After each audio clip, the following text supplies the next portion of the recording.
¿Qué tal? Bienvenidos nuevamente al estudio diario de la Biblia. Hoy iniciamos el mes de abril, gracias a Dios. Ya llevamos más de 3 meses, con este sería el cuarto mes que lo iniciamos con el estudio de la Biblia.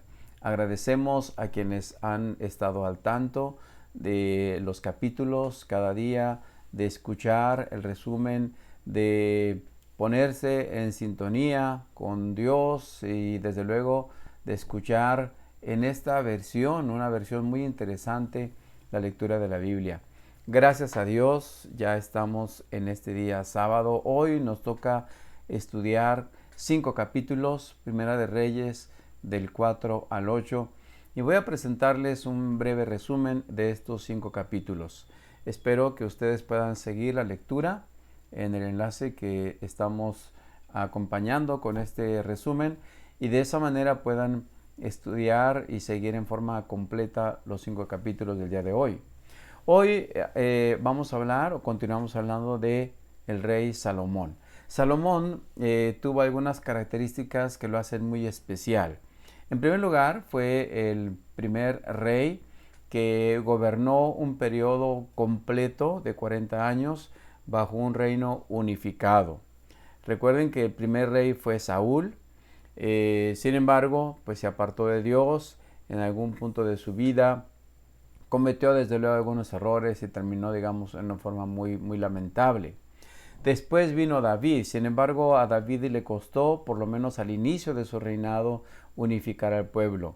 No fue fácil para David porque tenía todavía adversarios de la descendencia de Saúl o de los simpatizantes de Saúl que seguían todavía insistiendo en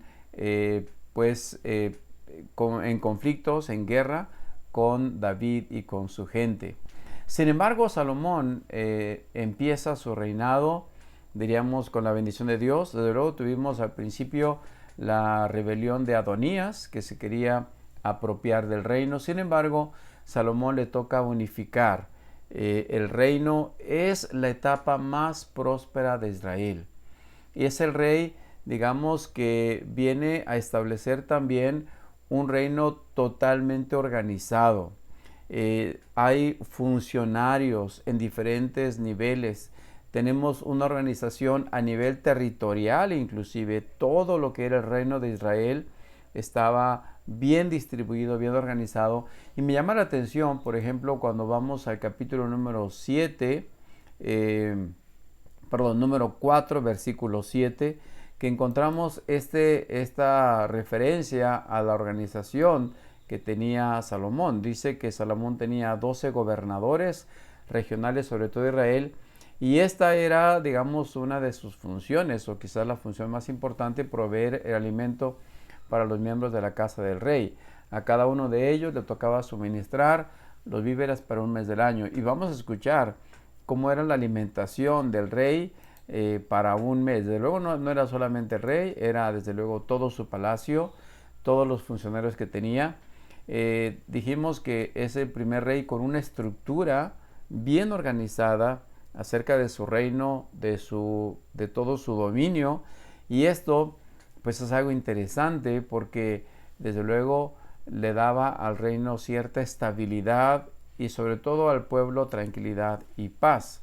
El capítulo 4, al versículo 29, resalta algunas cualidades de Salomón. Dice el texto 4:29, lo pueden leer ahí, que Dios le dio a Salomón muchísima sabiduría y gran entendimiento y un conocimiento tan vasto como la arena a la orilla del mar. De hecho, dice el versículo 40, su sabiduría superaba a la de todos los sabios del oriente y la de los sabios de Egipto. Era más sabio que cualquier otro, entre ellos Etán, el Ezraíta, y los hijos de Maol, Hernán, Emán, Calcol y Darda. Su fama se extendía por todas las naciones vecinas. Posiblemente estos eran algunos de los personajes reconocidos por su sabiduría. Sin embargo, Salomón pues superaba por completo a todos ellos. Leímos ya el día de ayer cómo es que Salomón pide sabiduría al iniciar el reino y Dios le da sabiduría, pero le da también desde luego mucha riqueza. Y también nos habla el texto de sus composiciones. Recuerden ustedes que la mayor parte de los proverbios fue compuesto por Salomón, y también el libro de Eclesiastés y también el libro de Cantares fueron escritos por Salomón. Dice que compuso unos 3000 proverbios, escribió 1005 canciones. Podía hablar, y esto es algo interesante, podía hablar con autoridad acerca de todo tipo de plantas, desde el gran cedro del Líbano hasta el diminuto hisopo que crece en las grietas de las paredes. También era versado en materia de animales, aves, reptiles y peces. Noten ustedes, era un botánico, era un zoólogo, era, diríamos, tenía todas las habilidades de conocimiento de su tiempo. Y dice el versículo 34, y esto me llama la atención, porque dice que los reyes de todas las naciones enviaban a sus embajadores a escuchar la sabiduría de Salomón. Ya hablamos de la reina de Saba, pero ahora todos los reyes enviaban embajadores. Es algo interesante cómo es que Salomón tenía, digamos, todos los elementos para ser un reino poderoso. Fueron 40 años, es cierto. Sin embargo, lo más triste, y lo vamos a ver después, es que cuando Salomón muere, el reino ya no permanece unido. Y esto nos dice que muchas veces Dios puede bendecir a las personas, pero si no se toman las decisiones correctas, pues Dios no puede ir más allá de lo que el ser humano le permite hacer en su vida. En el capítulo 5 encontramos cómo es que Salomón pide el apoyo al rey Hiram, rey de Tiro, para proveerle de materiales para la construcción, especialmente la construcción del templo. Recuerden que fue un encargo de David, pero también después la construcción de su palacio.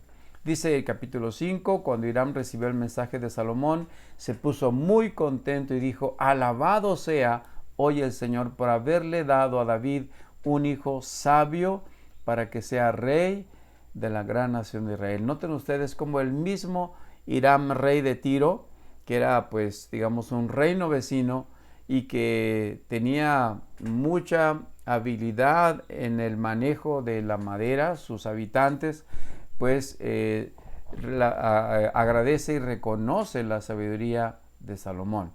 Y en el capítulo 6 encontramos más adelante, pues, todos los planos, todo el trabajo que se hace para la construcción del templo.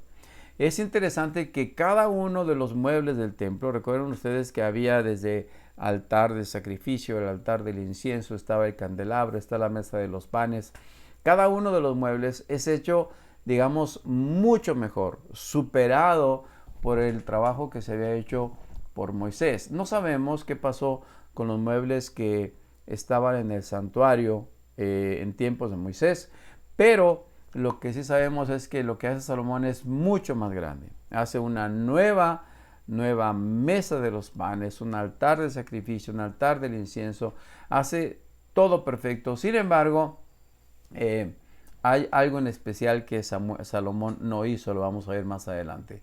En el capítulo 7 encontramos cómo Salomón construyó su palacio. Es el primer rey que tiene un palacio con toda una gran cantidad de personas a su servicio, y sobre todo de gente que proveía para el mantenimiento de ese palacio. Ya mencionamos a los gobernadores, pero tenía funcionarios como por ejemplo su secretario, su tesorero, la persona que llevaba el recuento de sus actividades. Era un reino totalmente, perfectamente bien organizado. Yo creo que fue el único de los reyes de Israel que tuvo una organización muy meticulosa en relación con su reino, pero también con el pueblo en general. Y desde luego, pues el pueblo lo adoraba. Llegando al capítulo número 8, encontramos algo interesante, y esto tiene que ver con el único mueble que Salomón no hizo, que fue el arca del pacto. Recuerden ustedes que el arca del pacto, fue, digamos, robada por los filisteos.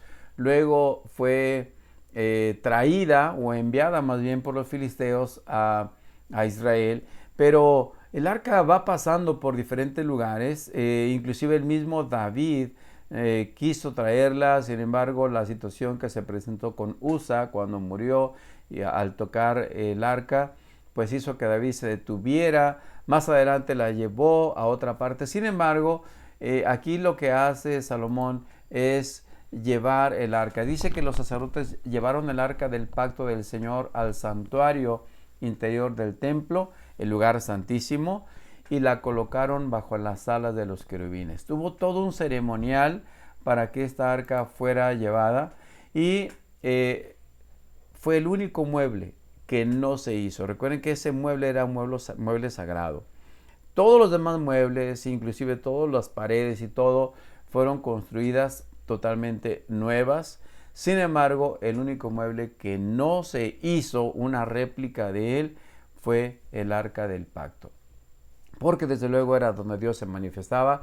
Y una vez que el templo estuvo terminado, que cada mueble estuvo en su lugar, entonces el arca del pacto fue transportada y colocada en el lugar santísimo. Y noten ustedes lo que ocurrió cuando los sacerdotes colocaron el arca del pacto. Dice el versículo 10 que al salir los sacerdotes del lugar santo, una densa nube llenó el templo del Señor. Es decir, pusieron el arca en el lugar santísimo, obviamente pasaron al lugar santo, que era el primer espacio que había, y cuando salen del lugar santo, es decir, cuando salen finalmente del santuario, una nube, densa nube, llenó el templo del Señor. Es decir, una presencia de Dios que estuvo allí en el templo que Salomón había hecho. Este templo pues se convertiría en el orgullo del pueblo, como el edificio más emblemático del poderío, de la bendición de Dios y sobre todo de la riqueza y la sabiduría de Salomón. Dice el versículo 54 que después Salomón dedicó este templo, y cuando Salomón terminó de elevar estas oraciones y peticiones, el Señor dice al Señor, él se puso de pie frente al altar del Señor, donde estaba arrodillado con las manos levantadas al cielo, un altar especial que había levantado, y de pie bendijo en voz alta a toda la congregación de Israel, diciendo: alabado sea el Señor, quien ha dado descanso a su pueblo Israel, tal como lo prometió. No ha faltado ni una sola palabra de todas las promesas maravillosas que hizo mediante su siervo Moisés. Y de esta manera, pues Salomón dedica a Dios este nuevo templo que él había hecho, y también pues es un momento de consagración, porque vamos a leer en el texto que este momento solemne coincidió justamente con la Pascua, con la fecha de la Pascua, porque después de que ocurrió la dedicación del templo, vendría la ceremonia o la festividad de las enramadas, que duraba 7 días. Entonces, justamente coincidió con la Pascua la celebración, la dedicación del templo de Dios, y inicia después el periodo de la festividad de las enramadas. Recuerden que esto pues ocurría en el primer mes del calendario religioso de Israel, que era la Pascua, que conmemoraba la salida del pueblo de Israel de Egipto, es decir, en el mes de Abib o Nisan. Y bueno, hasta aquí vamos a dejar la lectura, y podríamos decir que bueno, están todas las condiciones apropiadas para que Salomón pudiera hacerlo mejor. Sin embargo, a partir del capítulo 9 en adelante, vamos a ver cómo es que la situación con Salomón empieza a cambiar, porque hay un problema que a Salomón empezó a afectarle, que finalmente acabó con su reinado, y lamentablemente después de su muerte el reino se dividiría. El reino se mantuvo unido con Saúl, con David se estabilizó, con Salomón alcanzó su máximo esplendor, pero a partir de este momento, a partir de la muerte de Salomón, el reino se dividiría. Esto nos enseña que pues los seres humanos podemos tener lo mejor, Dios nos puede dar las mejores condiciones para serle fiel. Sin embargo, desde luego la voluntad humana siempre estará tomando decisiones que muchas veces se apartan del plan de Dios. Que Dios les bendiga. Hasta aquí el resumen de hoy y que tengan un excelente día.